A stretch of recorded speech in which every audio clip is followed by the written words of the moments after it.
اللہ تعالیٰ کا جو نام ذاتی ہے یہ تو کسی کے لیے استعمال نہیں ہو سکتا، اور اللہ تعالیٰ کے جو نام صفاتی ہیں ان میں کچھ نام مخلوق کے لیے بھی استعمال ہوتے ہیں، اور کچھ نام ایسے ہیں کہ جو مخلوق کے نسبت سے استعمال کرنا کبیرہ گناہ ہے۔ مثال کے طور پر رحمان، سبحان، رزاق، خالق، غفار، قدوس، یہ اللہ تعالیٰ کے ایسے صفاتی نام ہیں کہ جو صفات صرف اللہ کے پاس ہیں اور کسی انسان کے پاس نہیں۔ اب اگر یہ نام کسی انسان کو دیں گے تو اس کی دو صورتیں ہیں۔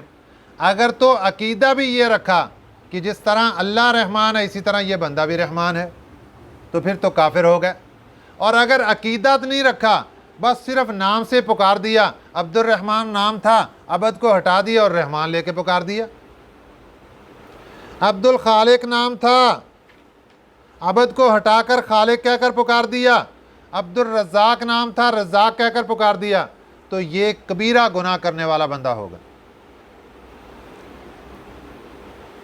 اب یہاں بہت سے لوگ غلط فہمی میں مبتلا ہو جاتے ہیں، وہ کہتے ہیں جی کہ جب لوگ پکارتے ہی غلط نام سے ہیں لہذا ہم اپنے بچوں کا نام یہ رکھتے ہی نہیں، بات ہی ختم۔ یہ کوئی حل نہیں ہے۔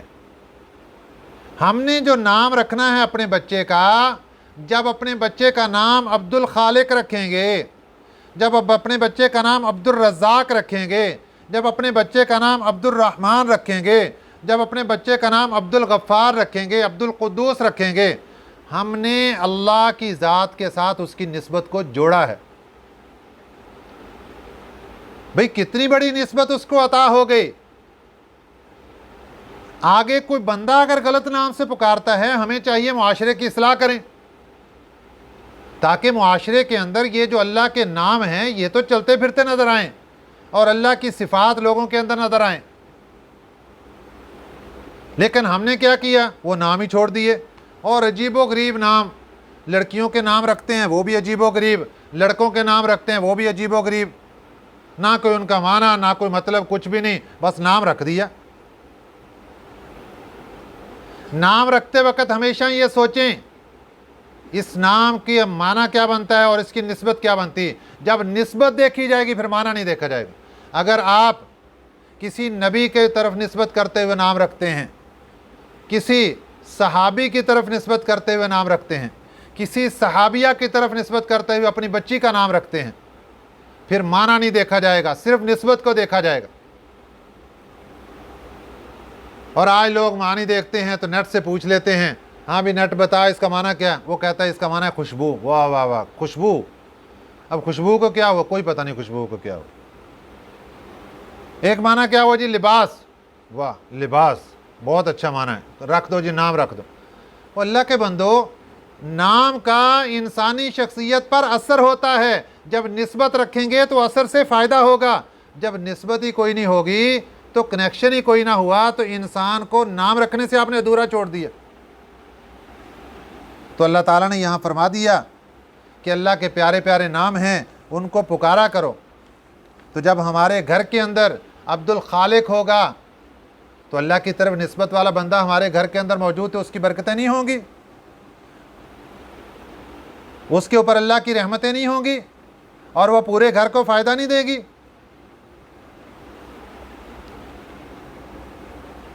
اور لوگ اس کو غلط استعمال کرتے ہیں۔ اللہ نے فرمایا وَذَرُوا الَّذِينَ يُلْحِدُونَ فِي أَسْمَائِهِ، غلط استعمال نہیں کرنا کہ بندوں کے نام غلط لیتے ہیں۔ اور دوسرا غلط یہ استعمال کرتے ہیں کہ بتوں کو یہ اللہ کے صفاتی نام دے دیتے ہیں، نعوذ باللہ من ذالک۔ بتوں کو کہہ دیتے ہیں یہ خالق ہے، یہ رازق ہے، یہ غفار ہے، یہ فلانا ہے۔ اللہ نے ناراضگی کا اظہار کیا کہ یہ لوگ میرے ناموں کو اپنے بتوں کے اوپر استعمال کرتے ہیں، غلط نام استعمال کرتے ہیں، غلط جگہ پر میری صفاتی نام استعمال کرتے ہیں، ان کی مجلس چھوڑ دو۔ وَذَرُوا الَّذِينَ يُلْحِدُونَ فِي أَسْمَائِهِ، چھوڑ دو ان لوگوں کو جو غلط استعمال کرتے ہیں فی اسماء، اللہ کے ناموں۔